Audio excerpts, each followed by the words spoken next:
आप देख रहे हैं सनमार्ग लाइव 7। इधर बिहार में सत्तारूढ़ जनता दल यूनाइटेड यानी जेडीयू के राष्ट्रीय नेतृत्व में बदलाव के बाद अब पार्टी की राज्य इकाई का भी स्वरूप बदलने की तैयारी में है। 10 जनवरी को राज्य कार्यकारिणी और राज्य परिषद की संयुक्त बैठक है। ये बैठक कई मायनों में महत्वपूर्ण है। इस पर बिहार के तमाम सियासी दलों की निगाहें टिकी हुई हैं। राष्ट्रीय कार्यकारिणी में जिस तरीके से नीतीश कुमार ने राष्ट्रीय पद का छोड़कर आरसीपी सिंह को राष्ट्रीय अध्यक्ष बनाया है, उसके बाद बिहार जेडीयू में भी बड़े बदलाव की संभावना है।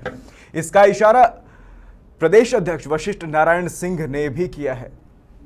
तो जेडीयू के प्रदेश अध्यक्ष वशिष्ठ नारायण सिंह ने कहा कि विधानसभा चुनाव परिणाम के बाद संगठन में बदलाव की जरूरत महसूस हो रही है। जिन लोगों ने चुनाव में अच्छा काम किया है उन्हें उसका इनाम मिलेगा, लेकिन जिन लोगों ने पार्टी के लिए ईमानदारी से काम नहीं किया है, ऐसे लोगों को इसका खामियाजा जरूर भुगतना पड़ेगा।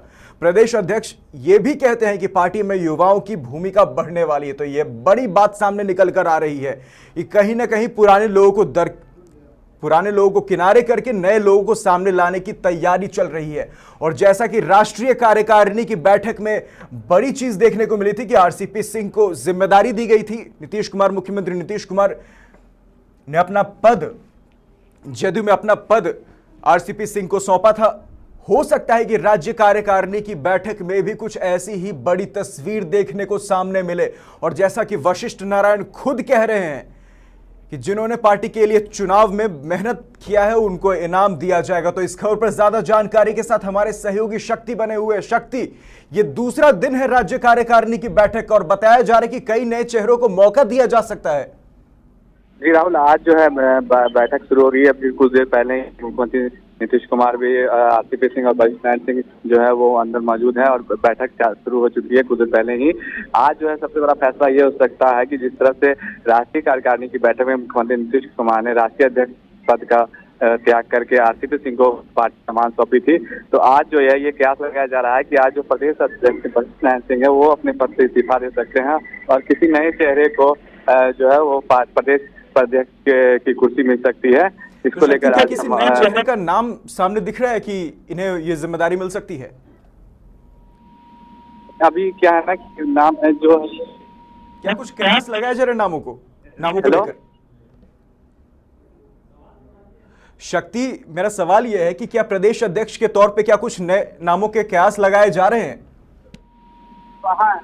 देखिए, रामसेवक सिंह के नाम की चर्चा जो है वो पार्टी के सूत्र बता रहे हैं कि हो सकता है कि उन्हें प्रदेश अध्यक्ष की कमान मिल जाए और वो जो है वो कुशवाहा जाति हैं। इसको लेकर जो है जेडीयू में जिनका जो वोट बैंक है वो निश्चित रूप से कुशवाहा और कुर्मियों का ज्यादा है। इसको लेकर जो मुख्यमंत्री नीतीश कुमार जो है वो खासकर जो है इस समीकरण को साधने की कोशिश भी कर रहे हैं और इसलिए हो सकता है कि प्रदेश अध्यक्ष का आज ही घोषणा हो जाए। जी राहुल। बिल्कुल शक्ति, जैसा कि वशिष्ठ नारायण ने कहा कि जो लोग विधानसभा चुनाव के समय पार्टी के लिए जिन्होंने सही से काम नहीं किया उन पे गाज गिर सकते हैं, तो यकीनन हो सकता है कि कुछ बड़े चेहरे भी इसके जद में आ सकते हैं।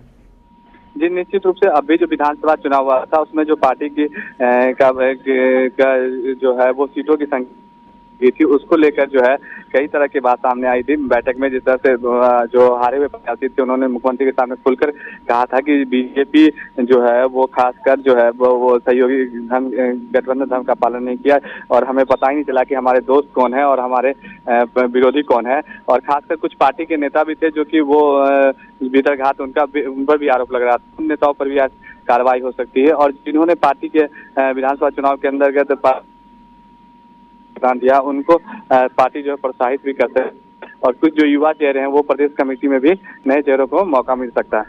तो शक्ति, ये मानकर चला जाए कि संगठन में ये जो बदलाव हो रहा है उसके पीछे बीजेपी और विधानसभा चुनाव ही है?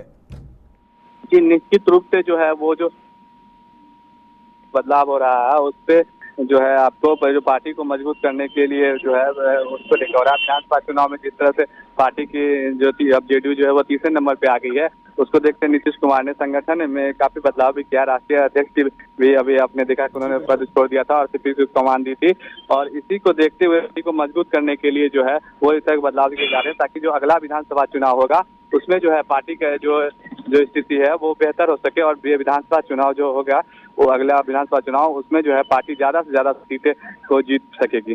जी राहुल। अब शक्ति, इन सब के बीच 11 कांग्रेस विधायकों के जदयू में आने की भी बातचीत चल रही है। अब इस पे क्या कुछ कहना है?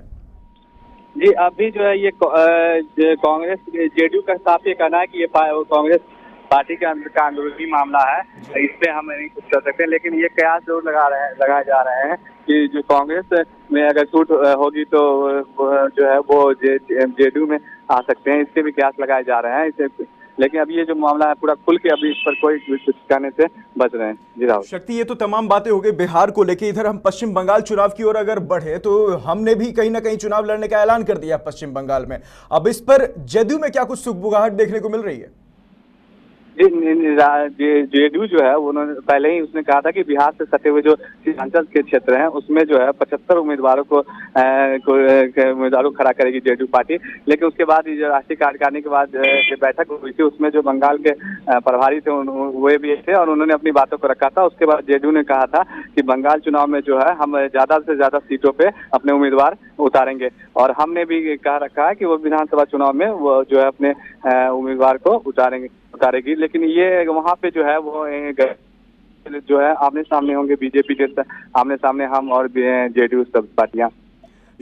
शक्ति, जैसा कि हमें याद है जीतन राम मांझी ने कहा था कि वो कोशिश करेंगे एनडीए के साथ ही बंगाल में उतरे, तो क्या जदयू भी ऐसा कुछ कर सकती है कि वो एनडीए के साथ ही बंगाल में उतरे? जी, अभी तक जेडीयू की पार्टी की तरफ से इस तरह का कोई बात नहीं कही गई है कि वहाँ पे जो एनडीए जो के साथ चुनाव लड़ेगी। देखिए, विधानसभा चुनाव जो बिहार विधानसभा में जो है वो जो है एनडीए के गठबंधन में है, जेडीयू है, बीजेपी है, हम और वीआईपी पार्टी है। लेकिन जब दूसरे चुनाव होते हैं तो जेडीयू अलग लड़ती है, बीजेपी अलग, आमने सामने दोनों अलग अलग चुनाव लड़ती है। अभी झारखंड में भी ऐसा हुआ था कि जेडीयू ने भी अपने उम्मीदवार खड़े किए थे। दिल्ली में भी विधानसभा चुनाव हुए थे, उसमें भी जेडीयू के जो उम्मीदवार थे वो बीजेपी के विरुद्ध खड़े हुए थे। तो ये जो गठबंधन इनका है, इनका ये कहना है कि हमारा जो गठबंधन है वो बिहार में है और अलग केंद्र में है, और अलग जब दूसरे राज्यों में विधानसभा चुनाव होते हैं तो उसमें जो है मुद्दा अलग होता है और उसमें पार्टी गठबंधन जो है अलग अलग पार्टियों के साथ होता है। जी राव। शुक्रिया शक्ति तमाम जानकारी के लिए। तो जदयू राज्य परिषद की बैठक का ये दूसरा दिन बताया जा रहा है कि कई बड़े फेरबदल हो सकते हैं, कई पुराने चेहरों को साइड करके नए चेहरों को सामने लाया जा सकता है। तो ये बड़ी खबर सामने आ रही है।